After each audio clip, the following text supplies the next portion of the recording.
Hello. आज हम लोग देखेंगे सीबीएसई क्लास 10 सोशल साइंस का सिलेबस फॉर सेशन 2020-21 के लिए। जैसा कि हम लोग सभी जानते हैं 80 मार्क्स का एग्जाम होता है। इस 80 मार्क्स में सोशल साइंस 4 पार्ट में डिवाइड है। पहला पार्ट है हमारा India and the contemporary world, जिसको हम लोग हिस्ट्री बोलते हैं। यहाँ से कैरी करेगा 20 मार्क्स। दूसरा जो पार्ट है वो हमारा कंटेम्प्रेरी इंडिया, जिसको हम लोग ज्योग्राफी बोलते हैं, ये भी कैरी करेगा 20 मार्क्स। तीसरा जो पार्ट है हमारा वो है डेमोक्रेटिक पॉलिटिक्स, जिसको हम लोग पॉलिटिकल साइंस बोलते हैं, वो भी कैरी करेगा 20 मार्क्स को। और चौथा जो पार्ट है वो अंडरस्टैंडिंग इकोनॉमिक डेवलपमेंट है, जिसको हम लोग इकोनॉमिक्स बोलते हैं, ये भी कैरी करेगा 20 मार्क्स। तो 4 पार्ट में डिवाइड है और चारों पार्ट इक्वल 20-20 मार्क्स कैरी करेगा। अब इसके अंतर्गत हमको कौन कौन सा चैप्टर्स पढ़ना है, मैं यहाँ पर सिर्फ वो चैप्टर्स लिखा हूँ जिस चैप्टर से डायरेक्ट बोर्ड एग्जामिनेशन में क्वेश्चंस आएंगे।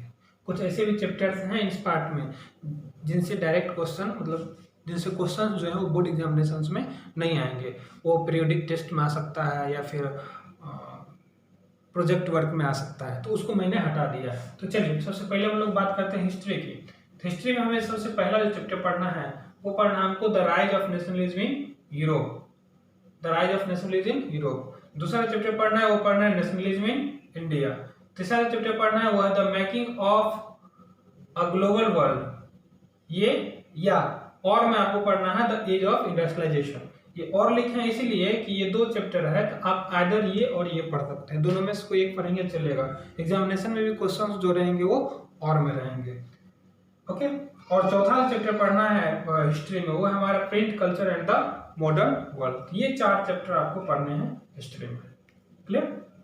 चलिए दूसरा जो पार्ट है वो है कंटेम्प्रेरी इंडिया ज्योग्राफी का। ज्योग्राफी में हमें जो चैप्टर पढ़ना है वो है resources and development, agriculture, minerals and energy resources, manufacturing and industries, life lines of national economy. ये 5 चैप्टर जो है आपको ज्योग्राफी में पढ़ना है।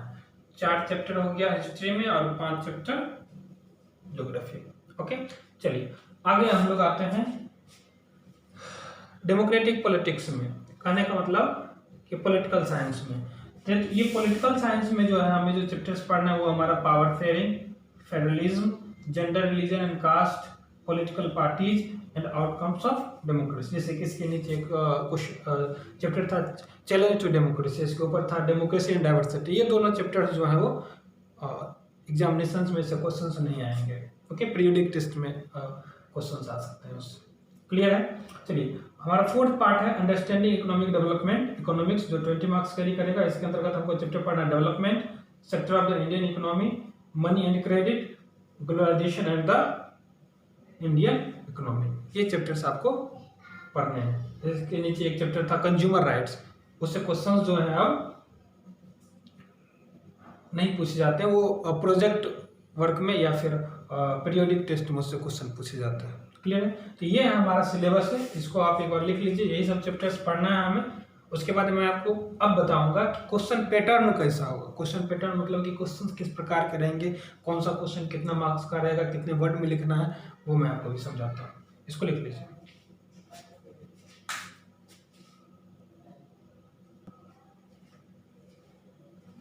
चलिए अब हम लोग देखते हैं क्वेश्चन पैटर्न। क्वेश्चन पैटर्न कैसा रहने वाला है, तो आप ध्यान रखेंगे टोटल 35 क्वेश्चंस रहेंगे। 35 क्वेश्चंस। ठीक है। पहला जो टर्म होगा वो 4 टर्म में बटे होंगे। पहला क्वेश्चन नंबर 1 से क्वेश्चन नंबर 20 तक। कितना क्वेश्चन? 20 क्वेश्चंस। ये 20 क्वेश्चंस जो होंगे वो 1 मार्क्स के होंगे, 20 मार्क्स। ठीक है। अब ये जो 20 क्वेश्चंस होंगे, इस 20 क्वेश्चंस में आपको एमसीक्यू टाइप क्वेश्चंस होंगे, ट्रू फॉल्स हो सकते हैं, या फिर फिल इन द ब्लैंक्स हो सकते हैं, या फिर फिगर वाला हो सकता है। ये टोटल 20 क्वेश्चंस होंगे और ईच क्वेश्चंस कैरी करेंगे 1 मार्क्स, 20 मार्क्स का ये रहेगा। क्वेश्चन नंबर 21 से 28 तक जो क्वेश्चन रहेंगे, 8 क्वेश्चन, ये 8 क्वेश्चंस 3 मार्क्स के होंगे और ये कैरी करेंगे ना 24 मार्क्स। इसका आंसर आपको 1 वर्ड और 1 सेंटेंस में देना है।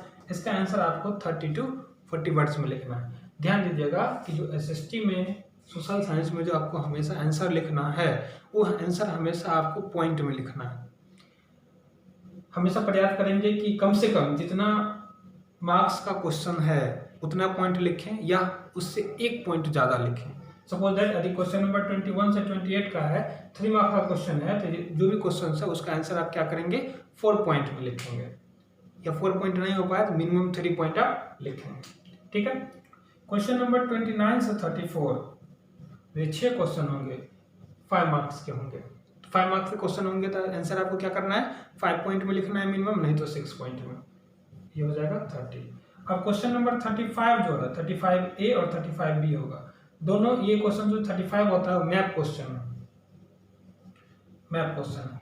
ए में हिस्ट्री से क्वेश्चन होगा और बी में ज्योग्राफी से। हिस्ट्री से 2 और ज्योग्राफी से 4, यानी दोनों मिला करके आप देखिएगा तो ये मैप से टोटल 6 क्वेश्चन होते हैं। टोटल कीजिएगा तो हमारा ये 80 मार्क्स का ये हमारा एग्जाम पैटर्न है।